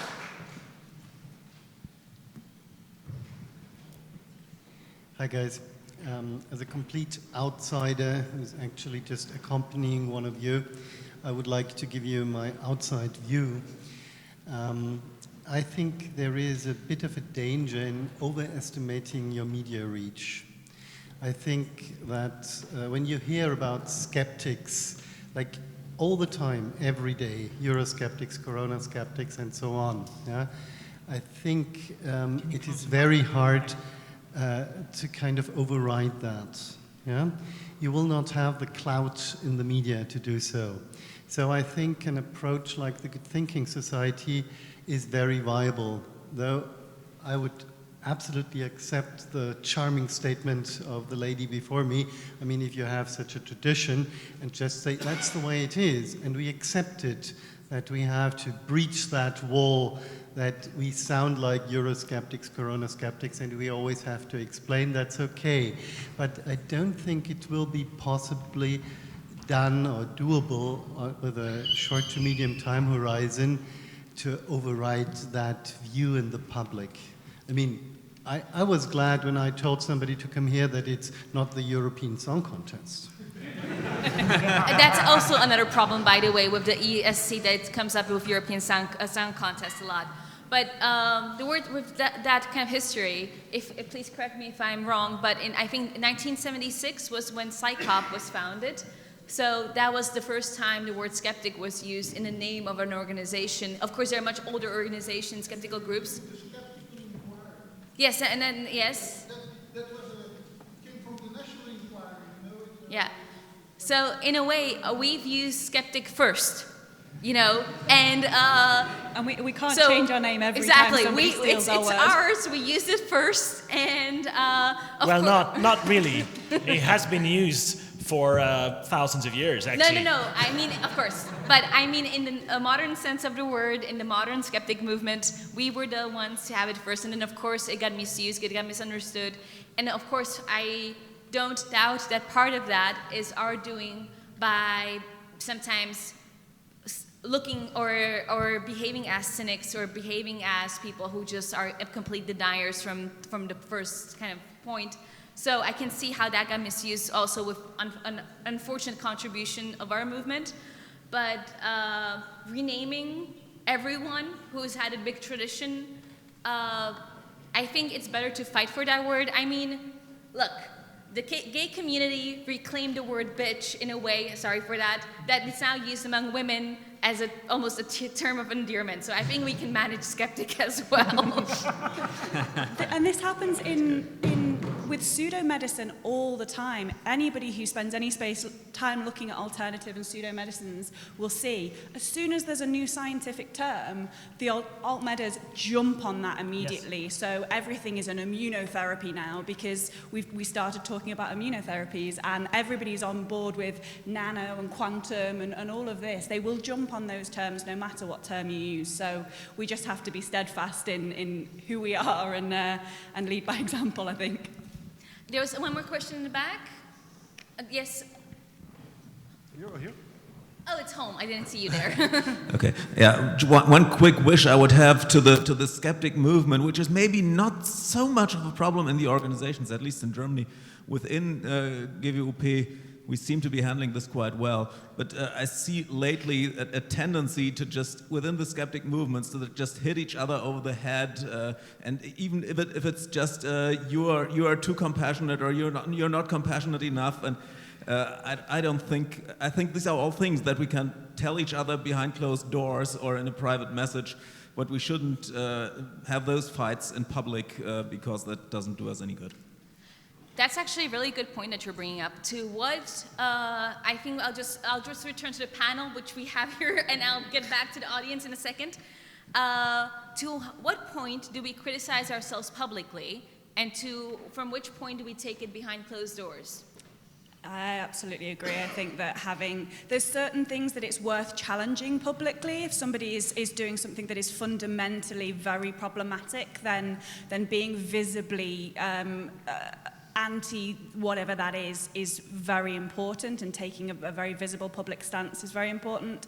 But the way we try to do things at Merseyside and various other organisations that I'm part of is try to be publicly very positive. So not have catfights on social media, because it's not useful, and often it just brings more attention to negative viewpoints anyway. So we try to lead by example, try and do what we think is right, try and be visible and public in what we're doing, offer support to groups that might benefit from support or might request support, but fundamentally just try and lead by example and do the best that we can do. Mm-hmm. Yes, that's a very good answer, yeah. I agree with that, adding that if, from a communication point of view, if that catfight goes on, then the only message that we're conveying is that not even the side of the scientific community can agree on anything. So that we don't want, that we definitely don't want. And occasionally, you have to make the tough decision. So you have to be a bit of a diplomat on occasion. That you decide that this person came out with a very harsh statement that we don't agree with, but in the long run, we would like to establish a bit of a collaboration with that person. So we decide not to criticize them at that moment, and we try to do it at the backstage. So we try to communicate it towards them. But so you have to think of that as well. It's not easy. You have to make those decisions are occasionally very tough and lead to very heated discussions internally in the organization that people really want to criticize them, but you have to make a smart decision. It's applying that compassion again that we talked about before, that we're all humans, everybody's a human. So if you see somebody doing something that you think, oh, well, I wouldn't do it that way, or I think you're doing that wrong, just outwardly criticizing them isn't always very helpful, and either chat to them about, oh, you took this approach, why did you take this approach privately, or have those conversations. But fundamentally, we're all human beings, we're going to make mistakes, and we're going to disagree with each other. Yes, Amardeo? I think the way to do this is we should always have a rational, open, science-based, fact-based debate in the open. If somebody says something wrong, even if it's somebody else from the skeptical movement, it's fine to do that. But then again, I'd refer to Ray Hyman's proper criticism, and where he also mentions the principle of charity. And this should be applied not only to people outside the organization, but also to within. That is, you don't attack personally, and you don't try to claim motives that the other side does not have, may be saying that for completely different reasons. So keep away from personal attacks, use the principle of charity, but be okay with an open, rational debate. Mm-hmm. Yes, Claudia? I think oftentimes we don't just discuss what is right and what is wrong, but my thing is even righter than yours, and my topic is more important than yours, and we have this kind of one-upmanship. So what's the most important topic? And we're easily able to identify because we're all rational thinkers, and if we don't agree on this and we come out with the same conclusion to something, it must be wrong. However, if somebody wants to do cryptozoology, and I know that like very few people die of cryptozoology beliefs or something like that, then they should be absolutely doing that, and I will not go there and tell them, but what about pandemics? What about conspiracy theories? Or I think a lot of times now, very often we discuss, but don't we have to refute wokeness? Don't we have to refute XYZ? No, we don't. If you want to refute it and you think you have a good standing there and your position is like backed by science, go ahead, do it. Don't discuss with the others that what they are doing in their own skeptic world is not important enough. Yeah, that's an important thing as well. We as skeptics sometimes are our own biggest critics amongst ourselves. That even sometimes when we try to do something for the media, we get backlash from our own people that we weren't tough enough or we weren't doing important things enough. So it's important to have charity and to have love for each other as well. I think this really ties together a few points that we've touched on, this needing to be passionate about the thing in order to write the thing, and yes. to be enthusiastic, having people more involved in doing the hard work and reading the studies and things. You're only going to be able to do that if it's a topic you really care about, supporting people in doing what they care about, even if it's not the thing that you think is the most important. If they care about it, all this stuff needs challenging. If somebody's passionate about it, you go ahead and challenge that thing, and we'll focus on the other things. Okay. Claire. Wow. Okay. Claire. Okay, Massimo, please. No, I just wanted to say I would like to listen really to what Massimo Pigliucci has to say about this, because he's among us probably a professional expert. Yeah. No, as Massimo's, we have to. The Massimo 1 wants to know what Massimo 2 has to say, so please. Massimo, the other please hold on 1 second. I am the other one. Thank you. Yeah, so I'm the other Massimo from New York. I just wanted to say, I consider myself a skeptic. I'm damn proud of that term. You're right, we have these discussions every time that we get together, and it's fine to have these discussions. However, I wanted to point out that actually the term skepticism has been in use, you're right, for 2.5 millennia, in the sense in which we use it. The first skeptic, I'll argue that tomorrow morning, but the first skeptic was Socrates. And he used it in exactly the same meaning of open inquiry into the truth without pretending that you know the truth, right? So we are actually, our tradition goes back not just to the 1800s, but all the way to ancient Greece, and I think we should be proud of that tradition. When it comes to labeling other people, the other side, we got terms, pseudo, denialism, and things like that, and we should insist on those terminologies to make sure that there is a distinction that the public does understand, because the distinction is important. But let's not give up an important term. The other point I think that somebody made is, if you change your term, immediately somebody will co-opt that one anyway, so it's a waste of time anyway. Thank you. Yes. Thank you. Yep, and but that was also an important point that Amardeo made at the beginning, was that kind of a lot of us have used the words alternative medicine, and we've kind of agreed with the alternative medicine community on that term instead of calling it pseudomedicine as it should be called, and we've kind of supported their marketing by using their term. So it's really important that we kind of get out of that habit and start using the correct term in that as well. Okay, so. Excuse me, can I say something about that? I know. For example, we've had a bit of a disagreement with one of the most famous science communicators and attackers of pseudoscience in Hungary about that, because he consistently refers to these people as climate skeptics and vaccine skeptics. And we had a very harsh disagreement on that, because I was on the side that we shouldn't encourage that with using that word for them. We should call them what they actually are, which is, as Massimo said, denialist, for example. So we have to make sure that we make everyone understand that there is a difference between being a skeptic and being a denialist. And we start using their terms for themselves, for them, then we are actually helping them. Don't do that. Okay, so just to organize this in some way, if you would please, if you have a question, let's do the microphone here at front, and please make a line behind the microphone. Where is the gentleman with the microphone? There you go. So please just, I don't remember who was when, oh, the lady was there. She's been trying to get her word in for a long time. So please make a line here if you want to have a question.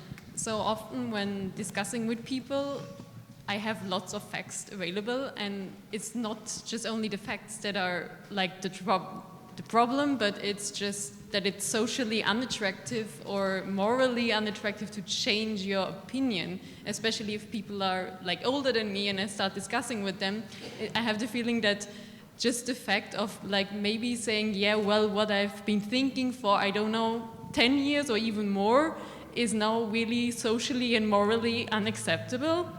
And very often when looking into politics, like a sudden change of mind because the facts changed is like seen as, oh, he's not like standing his point, even though the facts changed, and it should be socially and morally acceptable that if the facts change, that it's okay to change your opinion. But I very often struggle that I have the feeling that this is the problem and not that I have real arguments, and that they are just like, I feel uncomfortable of maybe changing my mind and saying that you have maybe a point. So I sometimes have the trouble that how do I make people, or what would be a help of changing this, or is there some technique, or yeah? So you are at a huge disadvantage. You're young, you're a woman, and you're blonde. So I mean, like, no, like, but if we're talking about stereotypes, because that's what we have to face every day, that's going to be always the huge disadvantage point that you're already starting off with, right? So the thing is that if you're talking to someone who is older than you, you will always kind of be seen as the child who doesn't really know, and it's just such a much longer fight to be taken seriously. The best advice, probably, if the others will like to comment as well, is to just persevere. And perseverance is really only about hanging on for 1 second longer than the other guy. I think one of the important things is to kind of shift your mindset that when we have these conversations, the goal shouldn't be to get the other person to admit they were wrong, because that's just winning the fight. And yes, it's great if somebody says, actually, I was wrong and you were right. The goal is to get them to challenge their perspectives, to think about it from a different perspective. They might go away, change their opinion, and you will never hear that they changed their opinion, but you've done some good and their opinion has changed, and that's the really important thing. So I think changing mindset's really useful. The other thing I think is good is to lead by example and say, you know, I believed this and I changed my mind, or I might be wrong about this, or, you know, I'm not going to give an opinion on this particular thing because I'm not well enough researched on it, and just try and show that it's okay to say that you're wrong. Yeah.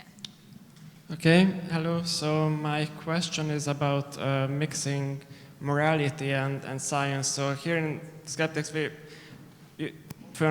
don't only have to talk about science, but also about moral decisions we should make.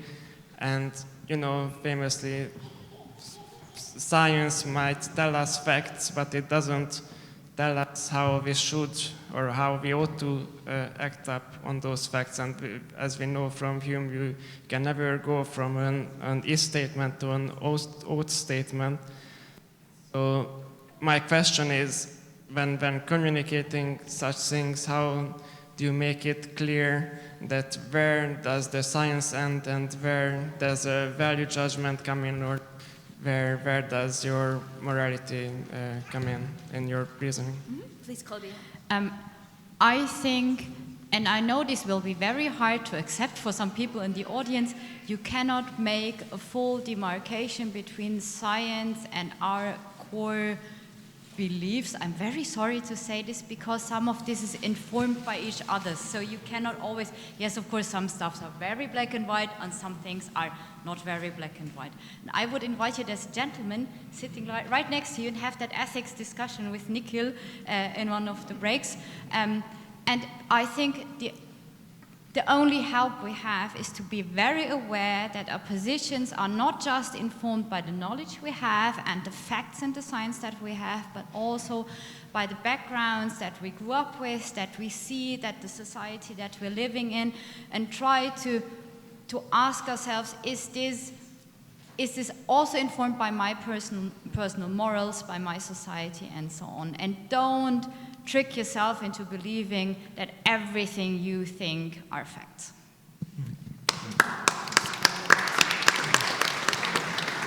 Amardeo, you wanted to say something? I just wanted to say that I'll be addressing this question tomorrow in the session with András. And yeah, András? And I'd like to point out that that leads to a very important aspect of the whole problem as well, which is politics. And political decisions and how they are made. Well, we want more facts and political decisions to be based on facts mostly, but you cannot put aside the value judgments. And there are other factors as well when it comes to political decisions. And I really hope to touch on that in more detail on Saturday when we have the panel on making science-based political decisions. Great. Next question, please. We've been talking about words. I'd like to come back to languages, and I'm very happy about the call for translations, but I urge to think about whom we address to. Do we address to an elite who has high school graduation or a university degree, speaking at least 2 foreign languages, or do we address to the broad public? If we do the latter, and I think we should do that, we should accept that people would like to be confronted with a new view of the world in their mother tongue and not in a foreign language which they are not familiar to. So translations, yes, but please translations into your individual home languages. Thank you. Yes? Yeah, that comes back to what we often talk about is the skill of communication. So we have to be very aware, and a lot of us are not good at communication, unfortunately. Others are better at it, but we all struggle with that. And one of the things that you touch upon is you have to remember who you are addressing for each part of it. Sometimes you do address experts, and then it's fine to use harder words, but if you're addressing the general public, be mindful of what words you use and how you, yeah. So I agree. Please go ahead. Hello, my name is Salve. I'm from Oslo, Norway. This is my first Skeptics conference. Welcome. Welcome. Thank you. I'll try to be brief. I have a question for the entire panel, and if you could explain your answer with a why or why not, that would be awesome. And my question is it time yet to start a political party? Oh, just that little question. So the question, is it time to start a political party? I'm not sure if the question was like a worldwide political party or like national parties that cooperate, but please give your opinions. Yes, Amardeo? I think the answer is a clear no. Because once you get into politics, you have to take several interests that have got nothing to do with science, and you completely confuse everything. So I would be completely against this. Yeah. Rather get our influence in all political parties. Yeah. So you heard it here first, folks. We're going to infiltrate all the political parties and make the world more skeptical. Yes, everyone. And Wikipedia. Yes, Pontus? Yeah, that doesn't mean that we won't get into political issues. Some political issues are very science-based or should be rather very rational, and those we can argue for and against, but I think we should stay out of party politics. Okay, András? good luck with that if you live in a country like mine. Because, and I'm serious about that. Recently, we had this internal discussion about whether to engage in any kind of issues, because now there is not a single issue in Hungary that is not politicized. And that makes it almost impossible. So we decided to go down that road and see what happens. And now we are being attacked from all kinds of political parties for that, which is a good thing. That shows our neutrality, actually. But yeah, infiltration is one thing that can be done. And the other thing, and I've started that, and the other thing could be trying to get the ear of politicians. So, yeah, just hitting that drum all the time and make them listen. Because as long as we're not heard, as long as they don't know that there is that opinion out there that we stand for, they will not listen to it, because why would they? So that's why that's my pet topic, basically. Yeah, just to kind of sum it up before we move on to the next question, it's always a difficult thing when it comes to politics, because politics influence every single aspect of our lives, and at the same time, every single issue is a skeptical issue. There is nothing that we cannot look skeptically at. So it's absolutely logical that these worlds will clash and keep on clashing. So as András was saying, it's important to be loud, because I will borrow a quote from an Indian rationalist who says that rational people are too rational to think that they need to fight for rationality. And that we've kind of seen that in the past, that when there was any kind of discussions about vaccines, it was the anti-vaxxers that showed up because no one else thought it was important. And for example, in my country, in Czech Republic, we are seen as one of the most atheist countries in Europe. However, we still do not have access to euthanasia, which is the norm in other atheist countries. And the reason is that whenever we have a debate, it's only the Christians and the fundamentalists that show up, and no one else does, because we think, like, why would we? But we need to. So it's about being loud, making sure that we are heard on these issues, and make ourselves seem bigger than we are. So please, Jelena, next question.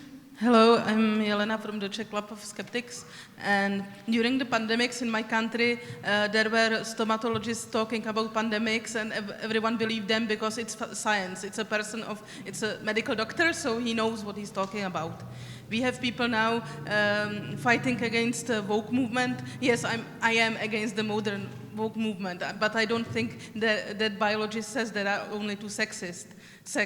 I'm a biologist. I don't think so. We have a spectrum of everything. Why not in this? There are many people who think that science says something. I think we need not only to teach people what pseudoscience is, but we need also to teach people what science is. We need to teach them the uncertainty. I'm glad that there's a panel today about uncertainty, but it's in here, and we don't communicate this enough to the public. So how do we do that? How do we explain that science doesn't say like dogmatic phrases that say something that it's done for the rest of the time? How do we explain that there are uncertainties, that there are probabilities, but that we perhaps know at least something and we can advise? Yeah. Thank you. So who would like to take the answer for that? Well, I can say that during the pandemic, at least in Sweden, I think we had a very healthy discussion in public, in the media, about uncertainty. Because in the beginning, we didn't know everything about this virus. We didn't have a vaccine. We didn't know how long it would take to develop it. And all of that was actually openly discussed. For some people, it just meant, well, science doesn't know anything. But for some people, I think, in the general public, they got starting to understand that science is about uncertainty, but it's still very valuable. So I guess the best way to communicate uncertainty goes back to what Pontus said actually previously, and that's education, because understanding the scientific method is an understanding of uncertainty. And also it goes back to understanding what skeptics are, because we meet up with the opinions that skeptics are denialists or debunkers, or they're just trying to say nothing exists. But science cannot disprove things that way, and the fact that there's such a deep misunderstanding of how science works in the general public is the first, fixing that would be the first step to explaining uncertainty. But of course, that's a very, very long road. So Catherine, please, the last question, and then we'll go to the closing remarks about our future. Okay, I hope to end positive. Do not underestimate the power of well-written articles on Wikipedia and on your own website. We are a small country. We have 300,000 hits on our website, people looking for information. We have journalists calling us when they have to write an article. Radio and television people call us because they want to have a quote on a certain subject. I've been cooperating with television programs, and we now actually have a press officer to handle this. So write good articles on your website and make it public that everybody can use that information. Very, very important. And that goes also hand in hand with building not only personal relationships with politicians, as András was saying and Pontus was saying, it's also about building personal relationships with journalists and cultivating those relationships. That means sometimes taking them out for coffee, not just when you need something from them, but sending them nice gifts for Christmas. And of course, whenever you invite journalists to anything, make sure you have food. That's of course a clear thing. So, please, before you make your final remarks, I would just like to comment on the translation issue. There is a new program called DeepL, and it translates so much better than Google. It's amazing how well it translates. And I think that's going to be an absolute revolution for us in the sense of how less time and less work we will have to put into translations, which is honestly one of the biggest barriers that we have, especially in the European Council and across European organizations that speak different languages. So please, I would ask all of you to give us a nice, and also a negative, it's up to you, whatever you want. How do you see in the future? Please everyone take out your crystal balls and tell us what you see in the future, or what would you like to see in the future? Please, Pontus, if you could start us off. Well, I will, unfortunately, say something negative. And this is a whole discussion, so I don't even want to take questions on this because this is a full workshop. But we need to think about abortion rights. Abortion rights is hard to defend out of a purely scientific position, but it is, in my opinion, fundamental human right, and we see that it's now lost almost in the US, or getting there, and we have countries in Europe as well. I didn't think, going back 10, 15 years ago, I didn't think we would have to fight for that one again, but we will have to. Yeah.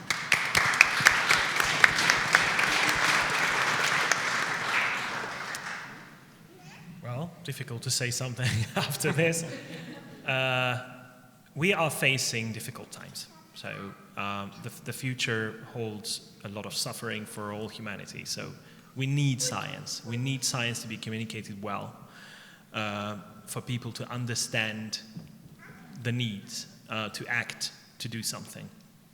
And in order to achieve that, we can chip in. Even if you have just a little bit of time or a little bit of money to support the movement, to do what can be done. A lot of people don't go into doing any skeptical activism because they don't have the time. If you have 10 minutes a day, you can start editing Wikipedia articles. And as the GSOW slogan says, you will be educating the world in your sleep. Because there are millions and millions of clicks on Wikipedia articles. And if the right information is there, then that will reach the people. And if you can do the translations, if you can spare some money and add it to organizations, you will help the cause. So I'm pessimistic about the future, but I'm optimistic about the future of the movement.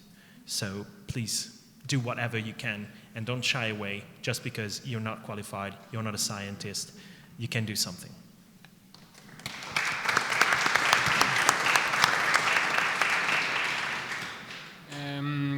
Linking to what you just said, and also looking forward to the fact that we all know that it is much more important probably to share with the young generations the right tools to reason, to develop a critical thinking mind rather than debunking every day the same old things.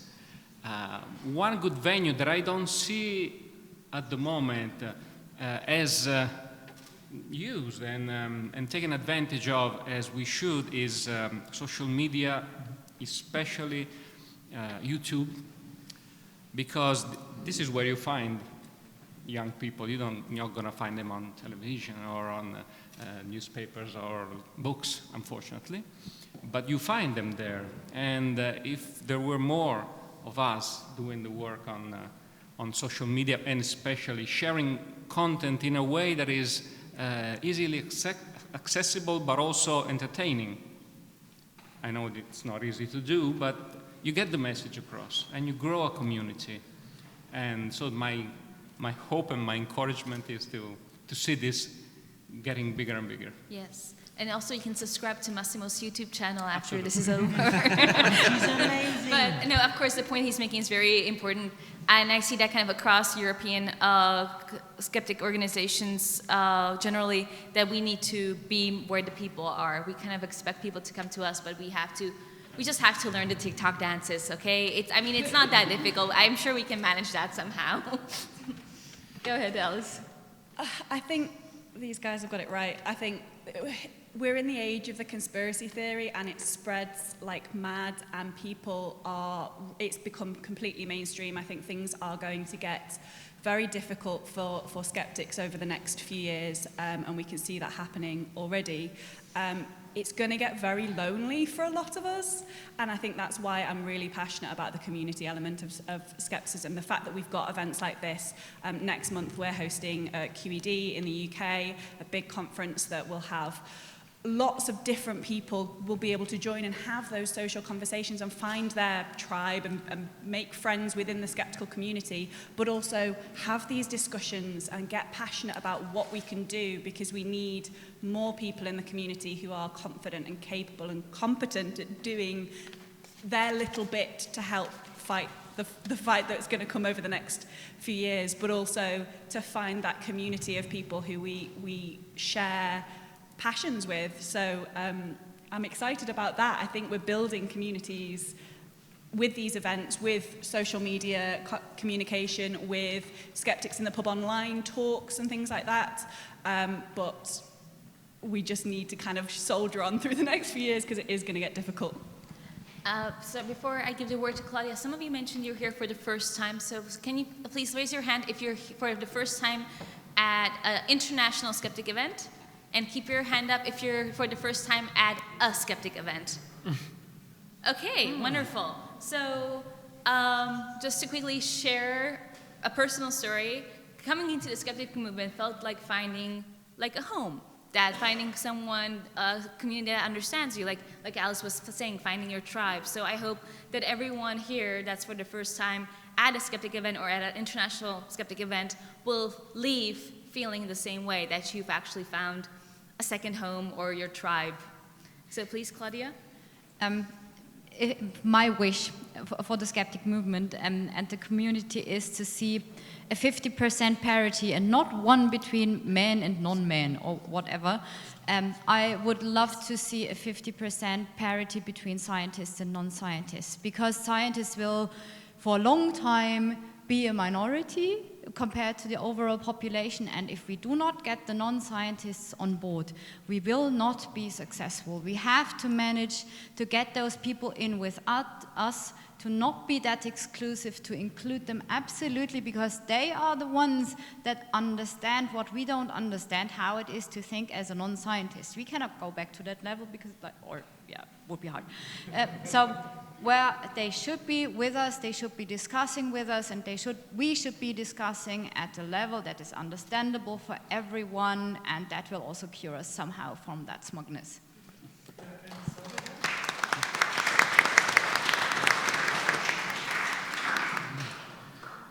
So for the future, what I see is, on the one hand, I mean, this has been pointed out already, there's a wealth of information to be created, but there's also a wealth of information that already exists across the globe in various organizations, and to bring this across, consolidate it, and make it available in all languages. I think that's going to be one critical thing to do, and also using, as Massimo said, the new communication methods as well. But I'd like to point out one thing that is connected to the word skepticism against skeptics, which we may have not put enough emphasis on in the last decades even, and that is critical thinking and getting that entrenched in the public, starting from primary school.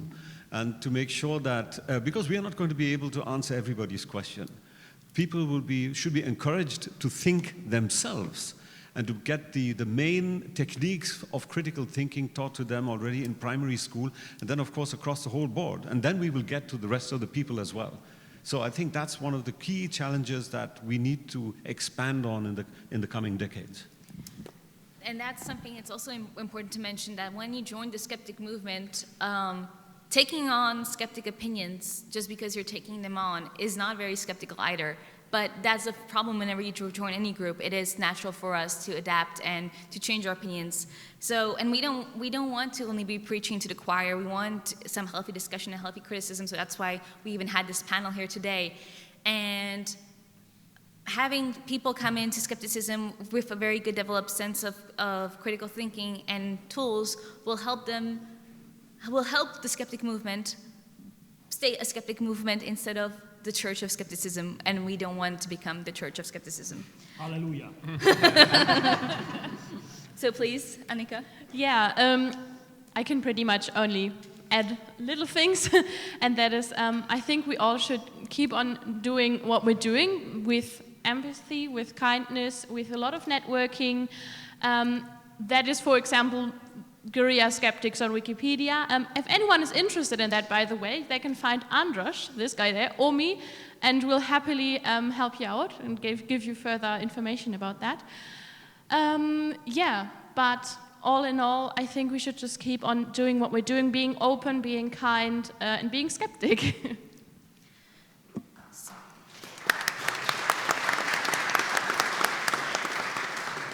So as you know, this is the 19th European Skeptics Congress. The first one took place in 1989, and then in 1994, the European Council of Skeptical Organizations was formed. Our first president, Cornelis de Jager, died last year, and we're very sorry that we are missing this incredible person that has helped us, that for one of the people why we are today, he's one of the people why we are here today. And to carry on that legacy and to carry on what we're doing, it's important to remember all the people that we've lost during this journey, and also look forward to the young people, and not just young people that we want to bring on. So just take 15 seconds just to contemplate, and then we will let you go for lunch.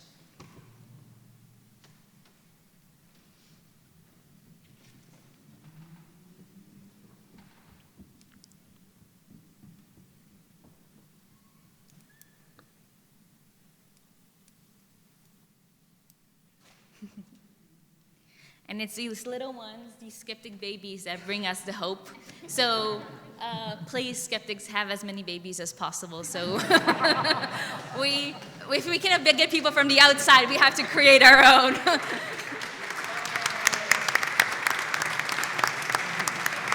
Build the future. So bon appetit, and see you here at 2 o'clock.